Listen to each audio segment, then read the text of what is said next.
जय हिंद, जय भारत। कैसे हैं आप लोग? मैं आशा करता हूं आप सब खुश होंगे, मस्त होंगे, स्वस्थ होंगे। और आज एक बार फिर आपके सामने उपस्थित हुए हैं। क्लास 10th में आपको एक बहुत इंपॉर्टेंट टॉपिक पढ़ाने वाले हैं। ठीक है, तो कार्बनिक यौगिक में एथिल अल्कोहल और एसिटिक एसिड से जुड़ी जितने भी केमिकल रिएक्शंस आती हैं, ठीक है, उसके बारे में आज हम चर्चा करेंगे। तो सबसे पहले मैं आपको ये बता देना चाहता हूँ कि इससे आपको डरना नहीं है। ठीक है, जो मेहनत करते हैं उनको सफलता जरूर मिलती है। ठीक है, कोशिश करने वालों की कभी हार नहीं होती है, और कोशिश करने वाले जो छोड़ देते हैं वो किस्मत वालों को उतना मिलता है। ठीक है, और जो मेहनत करते रहते हैं, कोशिश में लगातार लगे रहते हैं, उनको सफलता जरूर मिलती है। तो आप भी सफल होंगे।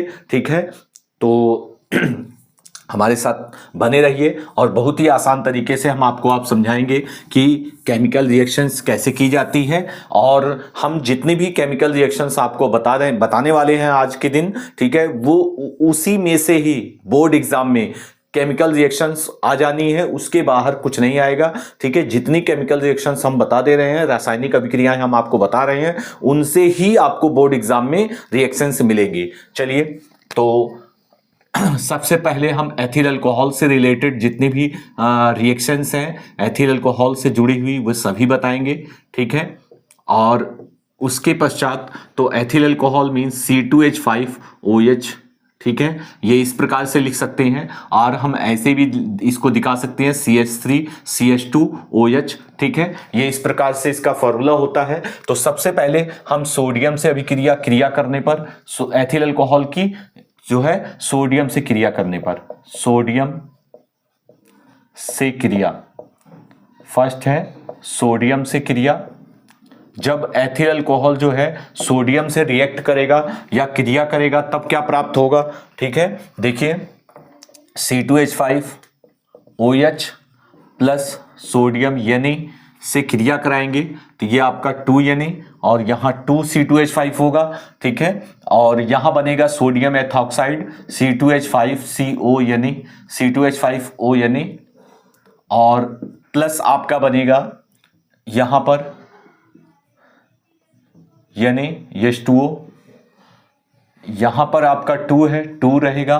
ठीक है, Na हो गया, ये आपका H2O। ठीक है, तो इस प्रकार से इसे कहेंगे सोडियम एथॉक्साइड, सोडियम एथॉक्साइड बनेगा। ठीक है, तो इस प्रकार से ये एथिल अल्कोहल है, एथिल अल्कोहल। तो इस प्रकार से सोडियम से क्रिया है। आपको ये केमिकल रिएक्शंस आपको पूछा जा सकता है। ठीक है, आपसे इस रिएक्शंस को दो प्रकार से पूछा जा सकता है, या तो आपसे इस प्रकार से पूछा जाता है, एथिल अल्कोहल की क्रिया सोडियम से कराने पर। ठीक है, या आपसे कह सकता है कि कैसे प्राप्त करोगे एथिल अल्कोहल से सोडियम एथॉक्साइड, एथिल अल्कोहल से सोडियम एथॉक्साइड जो होगा वो आप कैसे प्राप्त करेंगे, इस प्रकार से क्वेश्चन पूछ सकता है। और डायरेक्टली एथिल अल्कोहल की क्रिया सोडियम से कह सकता है। तो इस प्रकार से आप इस केमिकल रिएक्शंस को सॉल्व करोगे। Next second important chemical reactions है ये एथिल अल्कोहल की सोडियम से क्रिया कराने पर। नेक्स्ट हम कह सकते हैं इसके पश्चात नेक्स्ट हम कह सकते हैं एथिल अल्कोहल की क्रिया निर्जलीकरण, हम कह सकते हैं निर्जलीकरण। ठीक है, निर्जलीकरण रिएक्शन कह सकते हैं। ठीक है, निर्जलीकरण में क्या होता है? निर्जलीकरण में आप एथिल अल्कोहल की क्रिया सांद्र सल्फ्यूरिक अम्ल की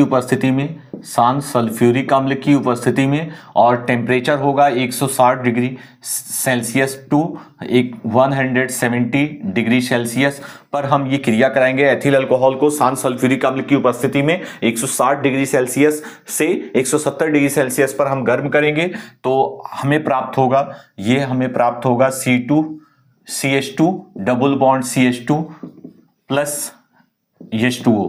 ये इस प्रकार से ये निर्जलीकरण है। निर्जलीकरण में जल जो होता है वो बाहर मुक्त हो जाता है, और ये एथिलीन गैस प्राप्त होती है, एथिलीन गैस प्राप्त होगी। तो इस प्रकार से निर्जलीकरण में क्या होता है? जल के अणु बाहर मुक्त हो जाते हैं। ठीक है, आपसे इस प्रकार से पूछा जा सकता है एथिल अल्कोहल के निर्जलीकरण की क्रिया बताइए, तो ये एथिल अल्कोहल के निर्जलीकरण की क्रिया है। या आपसे इस तरह से पूछ सकता है कि एथिल अल्कोहल जो है सांद्र सल्फ्यूरिक अम्ल की उपस्थिति में एथिल अल्कोहल किस प्रकार से क्रिया करता है, तो एथिलीन देता है। क्या देता है? एथिलीन। या आपसे पूछ सकता है कैसे प्राप्त करोगे एथिल अल्कोहल से एथिलीन, इस प्रकार से भी ये रिएक्शंस पूछी जा सकती है बोर्ड एग्जाम में। तो आप कई तरह से आप अपने आप को प्रिपेयर रखेंगे केमिकल रिएक्शंस को कंप्लीट करने के लिए। नेक्स्ट थर्ड रिएक्शन हम बताएंगे, ठीक है, आपका ऑक्सीकरण। थर्ड रिएक्शन है ऑक्सीकरण या ऑक्सीडेशन, ऑक्सीडेशन, ठीक है। तो ऑक्सीडेशन जो होता है वो क्षारीय माध्यम में KMNO4 या हम कह सकते हैं अम्लीय माध्यम में K2Cr2O7, ठीक है, K2Cr2O7। तो क्षारीय माध्यम में KMNO4 और अम्लीय माध्यम में K2Cr2O7 की उपस्थिति में एथिल अल्कोहल जो होगा, एथिल अल्कोहल का ऑक्सीडेशन होगा। और एथिल अल्कोहल का ऑक्सीडेशन होगा किसकी उपस्थिति में? क्षारीय KMNO4 पोटेशियम परमैंगनेट। नेक्स्ट अम्लीय K2Cr2O7 और क्या बनेगा? ये आपका बनेगा CH3CHO और यहां पर आपका H2O जल के अणु, ठीक है। और एस्टल्डिहाइड पुनः CH3CHO पुनः ऑक्सीडेशन होगा और ऑक्सीडेशन में क्षारीय KMNO4 और अम्लीय K2Cr2O7 की उपस्थिति में ये आपका क्या बनेगा? Acetic acid CH3COOH। ये आपका बनेगा CH3COOH, एसिटिक एसिड बनेगा।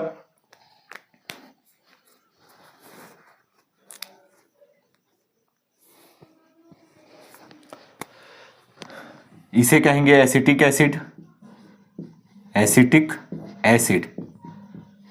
तो इस प्रकार से जो है ये ऑक्सीडेशन हो रहा है, ठीक है। तो आपसे एथिल अल्कोहल का ऑक्सीडेशन कहा जाएगा, तो आप इस प्रकार से ऑक्सीडेशन रिएक्शन बताएंगे, ठीक है। या आपसे पूछा जाता है कि एथिल अल्कोहल जो है ऑक्सीजन की उपस्थिति में जो है एथिल अल्कोहल क्षारीय KMNO4 या अम्लीय माध्यम में K2Cr2O7 से रिएक्ट करता है, ठीक है, की उपस्थिति में एथिल अल्कोहल कैसे रिएक्ट करता है, तो फिर आपको ये रिएक्शन करना होगा, ठीक है। तो इस प्रकार से तो एथिल अल्कोहल का ऑक्सीडेशन होता है तो फर्स्ट ऑफ ऑल एस्टल्डिहाइड बनता है। सेकंड, एस्टल्डिहाइड पुनः ऑक्सीडेशन जिसका ऑक्सीकरण हो जाता है और एसिटिक एसिड बनाता है। क्या बनाता है? Acetic acid. तो ये तीन बहुत ही महत्वपूर्ण रिएक्शन है, ठीक है। नेक्स्ट रिएक्शन आपको बताते हैं। इन रिएक्शनों को आप एक बार, दो बार, तीन बार आप लिखेंगे बार बार, तो आपको ये रिएक्शंस तैयार हो जाएंगे। और निश्चित रूप से मैं गारंटी लेता हूं कि आपको बोर्ड एग्जाम में इन रिएक्शंस के अलावा आपको इससे बाहर नहीं आने वाला है, ठीक है। तो इसलिए आप इसको एक बार, दो बार इन रिएक्शंस को आप सॉल्व करेंगे, लगाने का प्रयास करेंगे, निश्चित रूप से आपको याद हो जाएगा, ठीक है। चलिए नेक्स्ट रिएक्शन आपको बताते हैं।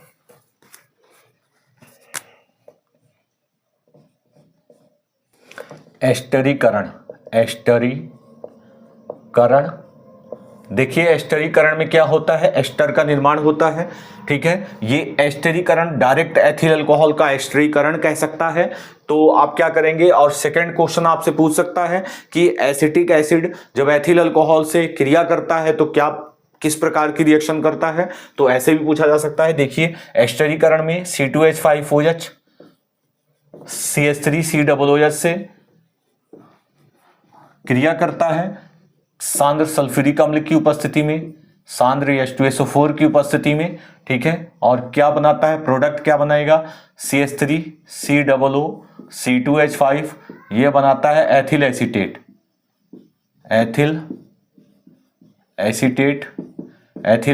बनाता है, ठीक है। ये आपका क्या बनाता है? एथिल एसीटेट बनाता है और आपका बनेगा H2O। क्या बनेगा? H2O। तो इस प्रकार से ये एस्टरीकरण है। एस्टरीकरण में एथिल अल्कोहल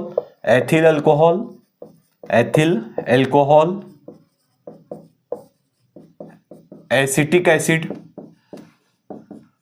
आपस में क्रिया करता है और क्रिया करता है शांत सल्फ्यूरिक अम्ल की उपस्थिति में, और क्या क्या देता है, एथिल एसीटेट देता है। ठीक है, इसे एस्टर कहते हैं। इसे क्या कहते हैं, एस्टर। और एस्टर का निर्माण ही एस्टरीकरण कहलाता है। तो आपसे डायरेक्ट कह सकता है, एस्टरीकरण पर टिप्पणी पूछ सकता है तो ये रिएक्शन आप बताएंगे। और यदि आपसे कहता है एथिल अल्कोहल की क्रिया एसिटिक एसिड से कराई जाती है तो कैसे रिएक्ट करता है, मतलब किस प्रकार इस अभिक्रिया को पूर्ण करने के लिए कहेगा, तो इस प्रकार से आप अभिक्रिया पूर्ण करेंगे।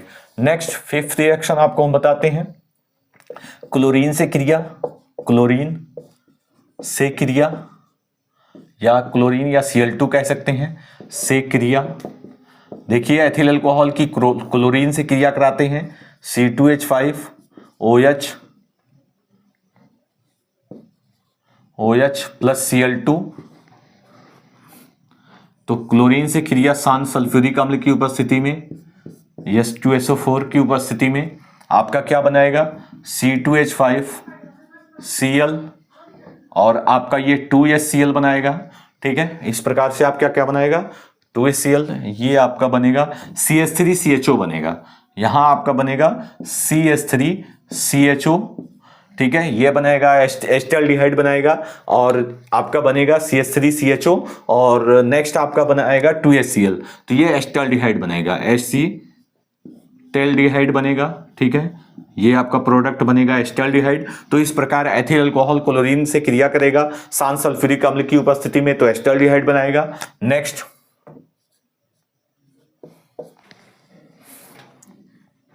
विहाइड्रोजनीकरण। हाइड्रोजनीकरण,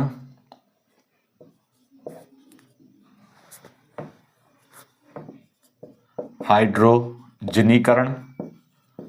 देखिए विहाइड्रोजनीकरण किसे कहते हैं, तो हाइड्रोजनीकरण में हाइड्रोजन का योग होता है और विहाइड्रोजनीकरण में हाइड्रोजन मुक्त होता है, बाहर निकलता है। तो विहाइड्रोजनीकरण में क्या होगा, एथिल अल्कोहल जो होगा, एथिल अल्कोहल, ठीक है, एथिल अल्कोहल की वाष्प को तप्त कॉपर की छड़, ठीक है, तप्त कॉपर की छड़ के पास हम ले जाएंगे। ठीक है, 300 डिग्री सेल्सियस पर।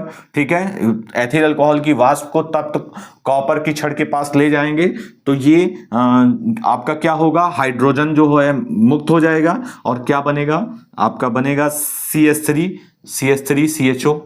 CH3CHO plus H2O। तो इस प्रकार हाइड्रोजन गैस क्या होगी, मुक्त हो जाएगी। तो ये अभिक्रिया क्या कहलाएगी आपकी, विहाइड्रोजनीकरण कहलाएगी। हाइड्रोजन का निकलना विहाइड्रोजनीकरण कहलाता है। तो तप्त कॉपर की उपस्थिति में 300 डिग्री सेल्सियस पर एथिल अल्कोहल की वाष्प प्रवाहित करने पर एस्टल्डिहाइड प्राप्त होता है प्लस हाइड्रोजन गैस बाहर मुक्त हो जाती है। ठीक है, तो इस प्रकार से ये आपकी 6, 7 अमोनिया से क्रिया। अमोनिया से क्रिया, एथिल अल्कोहल की क्रिया किससे, अमोनिया से क्रिया। तो एथिल अल्कोहल की हम अमोनिया से क्रिया कराएंगे, C2H5OH प्लस NH3 हम अमोनिया से क्रिया कराते हैं। तो ये आपका बनेगा C2H5NH2 C2H5NH2 प्लस H2O। ठीक है, ये बनेगा एथिल एमीन, एथिल एमीन। ठीक है, ये आपका एथिल एमीन बनेगा। तो इस प्रकार एथिल अल्कोहल NH3 से क्रिया करता है, रिएक्ट करता है तो एथिल एमीन देता है। तो इस प्रकार से एथिल अल्कोहल से हमने 7 रिएक्शंस बताई हैं। ठीक है, तो मैं गारंटी लेता हूं कि एथिल अल्कोहल से इन 7 रिएक्शंस में से कोई ना कोई रिएक्शंस आपको मिल सकता है बोर्ड एग्जाम में। इसके पश्चात हम बताते हैं एसिटिक अम्ल की जो इंपॉर्टेंट केमिकल रिएक्शंस हैं, रासायनिक अभिक्रियाएं हैं। ठीक है, चलिए नेक्स्ट अब एसिटिक एसिड।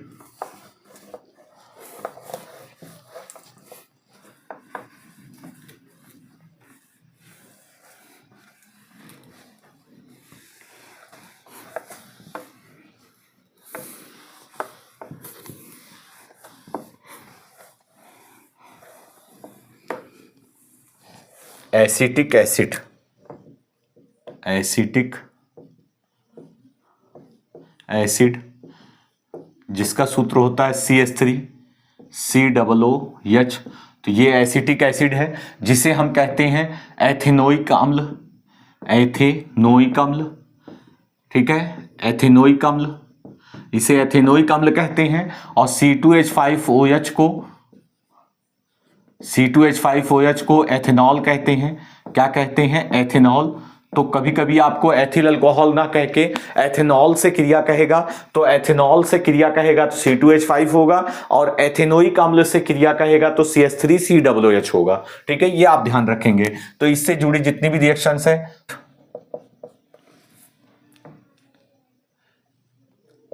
NaOH के साथ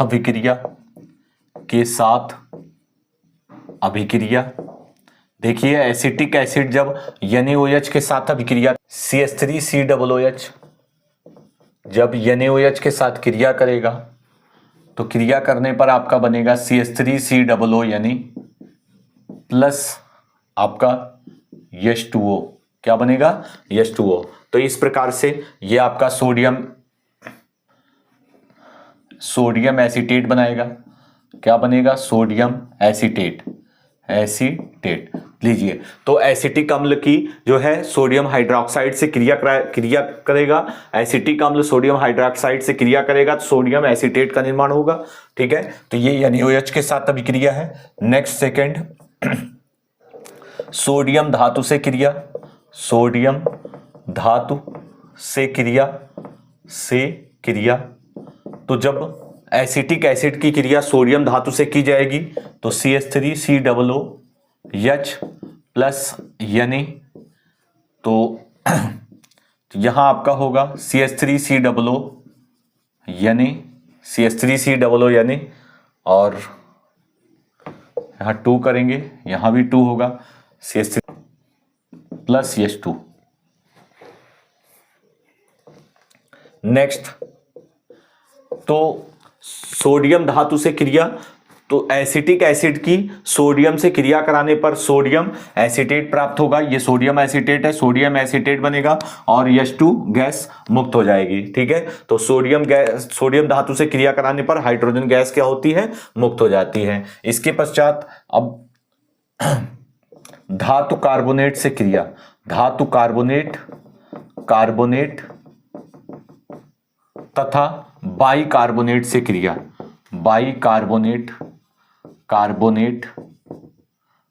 कार्बोनेट से क्रिया।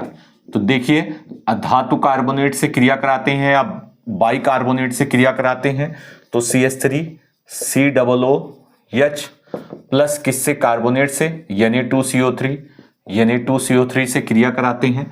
ठीक है, तो ये आपका बनाएगा CH3COOH, यहाँ 2 रहेगा तो ये भी आपका 2 हो जाएगा, और प्लस H2O प्लस CO2।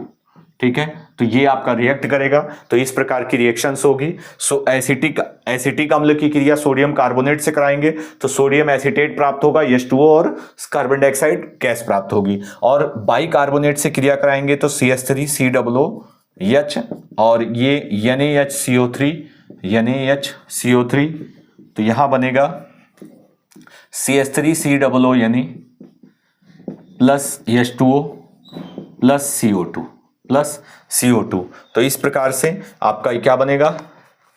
ये आपका बनेगा CH3COOH और ये आपका CO2 और ये बनाएगा H2O। लीजिए, ये आपका बाइकार्बोनेट से क्रिया है, ये कार्बोनेट से क्रिया है। ठीक है, तो इस प्रकार से ये 3 रिएक्शन हमने एसिटिक एसिड के गुण में आपको हमने बताया। ठीक है, और भी रिएक्शंस आपको बताते हैं। ठीक है,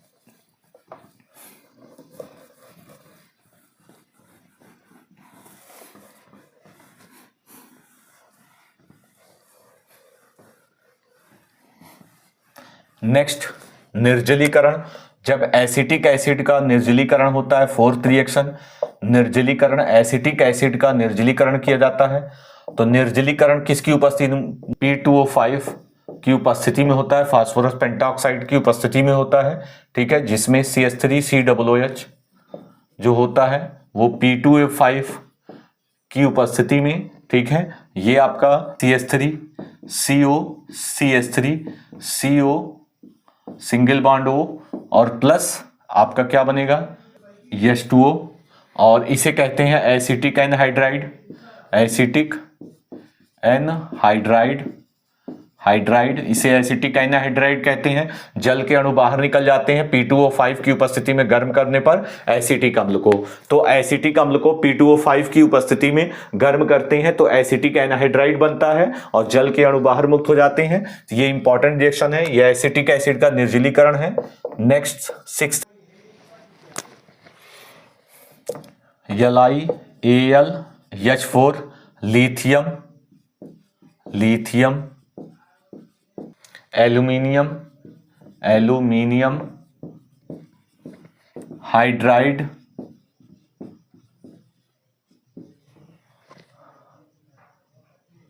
की उपस्थिति में अपचयन। ठीक है, कभी कभी पूछ लेता है LiAlH4 लिथियम एल्यूमिनियम हाइड्राइड की उपस्थिति में अपचयन। तो देखिए अपचयन किसका होगा, एसिटिक एसिड का होगा। तो जब एसिटिक एसिड का अपचयन होगा इसकी उपस्थिति में तो क्या बनेगा,